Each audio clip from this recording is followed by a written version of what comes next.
నమస్తే, welcome to our channel. నేను ప్రియాంకారావు. మద్యం కుంభకోణానికి సంబంధించిన డబ్బు ఎక్కడెక్కడికి వెళ్ళిపోయింది, హవాలా రూపంలో ఎలా మారింది, ఇలా ఒక్కొక్కటి గత కొంతకాలంగా బయటకు వస్తూనే ఉన్నాయి. మరి ఇప్పుడు మరో షాకింగ్ అంశం బయటకు వచ్చింది. 38 దేశాలకు తరలిందంట. అసలు ఏ మనిషి దగ్గరికైనా వెళ్ళి అడిగితే 38 దేశాల పేర్లు చెప్పండిరా అంటే మేబీ చెప్తారో లేదో నాకు తెలియదు, కానీ ఇప్పుడు మాత్రం ఖచ్చితంగా ప్రతి ఒక్కరు గుర్తుపెట్టుకుంటారు. ఎందుకంటే ఏపీలో జరిగిన మద్యం కుంభకోణం డబ్బులు అన్ని దేశాలకు వెళ్ళాయి. మరి అసలు ఎలా వెళ్ళి, ఇందులో సూత్రధారిని ఎవరినైనా పట్టుకున్నారా, ఎలా తెలిసింది ఈ విషయం పోలీసులకి అనేది మనం డిస్కస్ చేద్దాం. మనతో మాట్లాడడానికి సీనియర్ జర్నలిస్ట్ శేషరావు గారు ఉన్నారు, మాట్లాడేద్దాం. నమస్కారం సార్. నమస్తే సార్, మద్యం కుంభకోణం డబ్బులు మొన్నటి వరకు దుబాయ్కో ఇంకా లండన్కి అట్లా వెళ్ళి అని చెప్పేసి అనుకున్నాం, కానీ షాకింగ్ ఏంటి, 38 దేశాలకి తరలి వెళ్ళినాయి అంట. అసలు దీనికి సపోర్ట్ చేసింది ఎవరు సార్? ఇప్పుడు దీన్ని లేటెస్ట్ ఏంటంటే రోనక్ కుమార్ అనే అతన్ని పోలీసులు అదుపులో తీసుకున్నారు. ముంబై అతను. ఈ రోనక్ కుమార్ని విచారణ చేస్తున్నటువంటి క్రమంలో నాకేం తెలియదు అని చెప్పి చెప్పుకొచ్చారు. జనరల్గా ఎవరైనా అదే చెప్తారు కదా, నాకేం తెలియదు అని చెప్తారు. లిక్కర్ స్కామ్లకు సంబంధించి అసలు లిక్కర్ స్కామ్కి రోనక్ కుమార్కి ఉన్న సంబంధం ఏంటి అని అంటే, ముంబైలో ఉన్నటువంటి అనిల్ చోక్రా అనే అతన్ని ఫస్ట్ పోలీసులు విచారించారు. అనిల్ చోక్రాని విచారిస్తే రోనక్ కుమార్ వ్యవహారం బయటకు వచ్చింది. రోనక్ కుమార్ని అదుపులో తీసుకుని విచారిస్తే చేతన్ పేరు వచ్చింది, చేతన్ కుమార్ పేరు వచ్చింది. అసలు ఎంత రోనక్ కుమార్ చేతన్ కుమార్ ఎవరంటే బులియన్ మార్కెట్లో సంబంధించినటువంటి వాళ్ళు. ముంబై బులియన్ మార్కెట్కి డైరెక్ట్గా తెలిసినటువంటి వాళ్ళు వీళ్ళు. వీళ్ళకి ఒక అతను బాయ్, ఆయన పేరు ఏంటంటే, జనరల్గా మనం ఈ ముంబైలో ఉండేటువంటి వాళ్ళని జనరల్గా బాయ్ అంటారు. ఈయన పేరు పూనాబాయ్. ఏంటి ఈ పూనాబాయ్ చేసే పని ఏంటి అంటే, పూనాబాయ్కి 38 దేశాల్లో లింక్స్ ఉన్నాయి. ఈ 38 దేశాలకు సంబంధించి ఏం చేస్తాడు ఆయన అంటే, బ్లాక్ మనీని వైట్గా మార్చడానికి సూట్ కేసు కంపెనీలు పెట్టి ఆ 38 దేశాలకు పంపించి మళ్ళీ దాన్ని వైట్గా తీసుకొచ్చుకొని చేసుకునేటువంటి కార్యక్రమం చేస్తుంటాడు ఈ పూనాబాయ్ అని అతను. ఇతను ముంబైలో ఇతను అడ్డా. ఆయన వాళ్ళ శిష్యులు లేదా అనుచరులు లేదంటే వాళ్ళకు పరిచయం ఉన్నటువంటి వాళ్ళు ఈ రోనక్ కుమార్ కానీ చేతన్ కానీ వీళ్ళందరూ, అనిల్ చోక్రా వీళ్ళందరూ కూడా.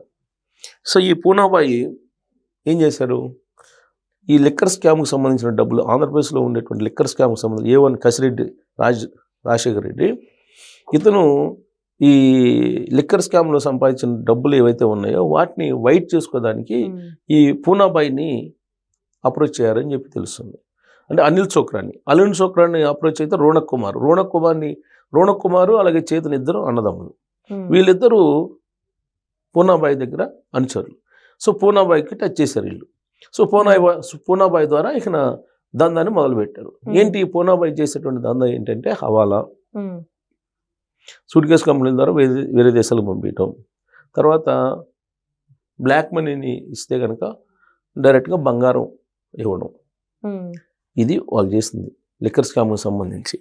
ఈ రోనక్ కుమార్ అనే అతన్ని ఆంధ్రప్రదేశ్ సిటీ పోలీసులు విచారిస్తూ ఉంటే అతను తప్పించుకొని పోయేటువంటి ప్రయత్నం చేసి వెళ్ళిపోయాడు. విచారణ జరుగుతున్నప్పుడే అతను పోలీసులు కళ్ళు కప్పి పరారయ్యాడు. పరారైతే గన్నవరం ఎయిర్పోర్ట్లో పట్టుకున్నారు. ఎయిర్పోర్ట్లో బోర్డింగ్లో ఉన్న సమయంలో పట్టుకున్నారు పోలీసులు పట్టుకుంటే చేతన్ అనే అతను ఆల్రెడీ విచారణకు రమ్మని చెప్తే వస్తానని చెప్పేసి అక్కడి నుంచి మేము వస్తున్నట్టు ఫ్లైట్ టికెట్ కూడా కొనుక్కొని వస్తున్నానని చెప్పి ఫ్లైట్ టికెట్ పోలీసులు పంపించారంట. వస్తున్నానని చెప్పి అతను వస్తున్నాడు కదా అని చెప్పేసి వీళ్ళు అనుకున్నారు. అందుకని ఈ రోనక్ కుమార్ని పెద్దగా పట్టించుకోలే. దీంతో ఇతను పరారైపోయి ప్రయత్నం చేసి ఎయిర్పోర్ట్లో దొరికాడు ఇతను. ఇప్పుడు ఆ చేతన్ అనే అతను రావాలి. చేతన్కి మొత్తం తెలుసు, నాకు తెలియదు అన్నాడంటే ఇతను విచారణలో. సో దాంతో చేతన్ని ఇప్పుడు తీసుకొచ్చేదానికి ఆంధ్రప్రదేశ్ సిటీ పోలీసులు ప్రయత్నం చేస్తున్నారు. అయితే పూనాబాయి వచ్చేంత వరకు పూనాబాయికి టచ్ చేసి పూనాబాయిని కనుక అదుపులో తీసుకుంటే మొత్తం వ్యవహారం ఇంకా మరింత బయటకు వచ్చే అవకాశం ఉంది. 38 దేశాలకి ఈ లిక్కర్ డబ్బులు పంపించారంటే ఏ స్థాయిలో ఎంత అమౌంట్ పంపించుంటారు, ఎన్ని కిలోల బంగారం మళ్ళీ వెనక్కి తీసుకొచ్చుకొని ఉంటారు. ఈ డబ్బుకి ఇప్పుడు ఆల్రెడీ ఈ పూనాబాయి అనే అతను అక్కడ గోల్డ్ స్మిత్లు, తర్వాత డైరెక్ట్గా బులియన్ మార్కెట్లో ఉండే బ్రోకర్స్ ఉంటారు, వాళ్ళతోటి ఇతనికి లాబింగ్ మొత్తం నెట్వర్క్ ఉందంట. ఇతను చేసేదంతా అదే. వీళ్ళకి డబ్బులు ఎక్కడి నుంచి పోయినాయి అని అంటే లీలా డిస్టిలరీస్, అదాన్ డిస్టిలరీస్, ఎస్పీవై డిస్టిలరీస్, ఈ 3 డిస్టిలరీస్ నుంచి 78 కోట్లు పంపించినట్టు ప్రాథమికంగా సిటీ పోలీసులు ఐడెంటిఫై చేశారు. ఈ 78 కోట్లకు గాను 78 కోట్ల విలువైనటువంటి బంగారాన్ని వీళ్ళు తీసుకొచ్చుకున్నారు. ఈ బంగారం ఎవరికి ఇచ్చారు? రాజకేశ్ రెడ్డికి ఇచ్చారా? లేదంటే రాజకేశ్ రెడ్డి బిగ్ బాస్ ఎవరైతే ఉన్నారో ఆయనకి చేర్చారా? ఇవన్నీ బయటకు రావాల్సి ఉంది. చాలా అంశాలు బయట రావాలి. ఈ లిక్కర్ స్కామ్ ఎక్కడ మొదలైంది? ఎక్కడో ఒక చిన్న అరెస్ట్ తోటి వాసుదేవరెడ్డి అనే అతను అధికారి, అప్పుడు ఆంధ్రప్రదేశ్ బ్రవరేజెస్ అండ్ కార్పొరేషన్ ఎండి, ఆయన్ని అరెస్ట్ చేస్తే ఫస్ట్లో ఆయన్ని విచారించారు. అరెస్ట్ కాదు, ఆయన్ని విచారించారు. ఫస్ట్ ఆయన్ని విచారిస్తే ఆ తీగ అంతా కదులుతూ వస్తున్న క్రమంలో విజయసాయి రెడ్డి గారు ఆ కాకినాడ సెర్చ్ కేసులో హాజరయ్యి ప్రెస్ మీట్ పెట్టి అసలు ఈ మొత్తం సూత్రధారి లెక్కర్కి సంబంధించి రాజకేశ్ రెడ్డి అనే అతను ఉన్నాడు, అవసరమైనప్పుడు మొత్తం వివరాలు చెప్తాను, ముందు అతన్ని పిలిచి విచారిస్తే కనుక మొత్తం వివరాలు వస్తాయని చెప్పి ఆయన లీక్ చేశాడు. ఆ తర్వాత పోలీసులు ఆయన్ని అరెస్ట్ చేసి విచారిస్తే అనేక అంశాలు బయటకు వచ్చినాయి.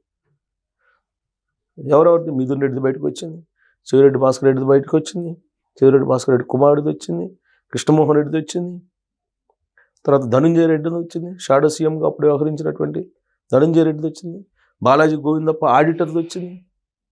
దాదాపు 25 మంది దాకా అరెస్ట్ అయి ఉన్నారు దీంట్లో. ఎవరెవరికి ఎక్కడ లిక్కులు ఉన్నాయి? ఇప్పుడు నేను చెవిరెడ్డి భాస్కర్ రెడ్డి అంటాడు, నేను మందే తాగిన, అసలు నాకేం సంబంధం లిక్కర్ స్కామ్ తోటి అంటాడు. కృష్ణమోహన్ రెడ్డి ఏమంటాడు, నేను ఓఎస్డి, నాకేం సంబంధం అని అంటాడు. రాజకేశ్ రెడ్డి ఏమంటాడు, A1 దీంట్లో రాజకేశ్ రెడ్డి ఏమంటాడు, నేను ఐటీ సలహాదారుని, నాకు లిక్కర్ స్కామ్ తోటి సంబంధం ఏందని అంటాడు. కానీ లిక్కర్ స్కామ్ తోటి సంబంధం ఉన్నాయని చెప్పి సిట్టు ఆల్రెడీ షార్ట్ షీట్లు వేసింది. ఆల్రెడీ ఇప్పుడు పూనాబాయ్ దాకా వెళ్ళింది విచారణ, ముంబై దాకా వెళ్ళింది. మొత్తం ముంబై వ్యవహారం నడిపారు. ముంబై అనగానే అండర్ వరల్డ్ డాన్లు గుర్తొస్తారు మనకి, అంతే కదా? ముంబై అనగానే అండర్ వరల్డ్ డాన్స్, వాళ్ళతోటి లింకప్ అయిపోయి ఈ లిక్కర్లో సంపాదించిన డబ్బుల్ని, ఆంధ్రప్రదేశ్ ప్రజల డబ్బుల్ని, ఆంధ్రప్రదేశ్ ప్రజల్ని పీక్కు తిని పీల్చివేసిన డబ్బుతోటి ముంబైలో వ్యాపారం చేశారు. ఇంతకన్నా దారుణమైనటువంటి అంశం ఇంకోటిందా? దాదాపు ప్రాథమికంగా పోలీసులు 3,800 కోట్లు ఏం తేల్చారు. మద్య నిషేధం అని చెప్పినటువంటి జగన్మోహన్ రెడ్డి గారు 2019లో తీరా అధికారంలోకి వచ్చిన తర్వాత మద్యం దుకాణాలను పెట్టి డిజిటల్ పేమెంట్స్ లేకుండా ఓన్లీ కరెన్సీ మాకు మ్యాండేటరీ, కరెన్సీ ఇస్తేనే నీకు లిక్కర్ అని చెప్పి ఈ డిస్టిలరీస్ అన్నిటితో టైఅప్ అయిపోయి ఏం చేశారనేది ఇప్పుడు ఒక్కొక్కటి బయటకు వస్తుంది. ఇప్పుడు పూనాబాయిని కలిసి 38 దేశాల్లో లింక్ ఉంది అంటున్నాడు. ఈ 38 దేశాలకి కేవలం లిక్కర్ డబ్బే పంపించారా, లేకపోతే శాండ్ డబ్బు పంపించారా, లేదా మైనింగ్ డబ్బు పంపించారా, ఏమేమి డబ్బు పంపించారు అనేది మొత్తం ఇంకా తేలాలి. ఇప్పుడు తేలింది కేవలం గోరంతే, కొండంత ఉంది తేలాల్సిందని చెప్పేసి అంటున్నారు.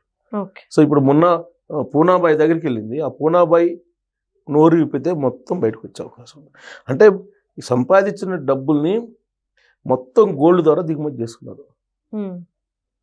గోల్డ్ రేట్ పెరగడానికి అది కూడా ఒక కారణమేమో, మేబీ చెప్పలేం కదా. ఇదేమో చిన్న అమౌంట్ కాదు కదా, కొన్ని కోట్ల రూపాయలకు సంబంధించిన వ్యవహారం. ఒకవైపు ఆర్బీఐ ఉంటుంటే ఆర్బీఐకి పోటీపడి ఆంధ్రప్రదేశ్ లిక్కర్ స్కామ్లో ఉన్నటువంటి వాళ్ళు కొన్నారు. బహుశా అందుకు రేట్లు కూడా ఇలాంటి వాళ్ళ వల్లనే పెరిగిందేమో. కానీ మొత్తం మీద బంగారం అటు బ్లాక్ మనీని పంపించేసి బంగారం దిగుమతి చేసుకోవడం అనేది ఈ లిక్కర్ స్కామ్లో జరిగినట్టు ప్రధానమైనటువంటి ఎపిసోడ్గా మనకు కనిపిస్తుంది. పూనాబాయ్ మొత్తం వ్యవహారం ఉంది. పూనాబాయ్ దగ్గర పోలీసులు ముంబై వెళ్ళారు, పూనాబాయ్ దగ్గర టచ్ చేశారు. పూనాబాయిని కూడా అరెస్ట్ చేసే అవకాశాలు లేకపోలేదు. Okay, right. Thank you so much sir. Thank you.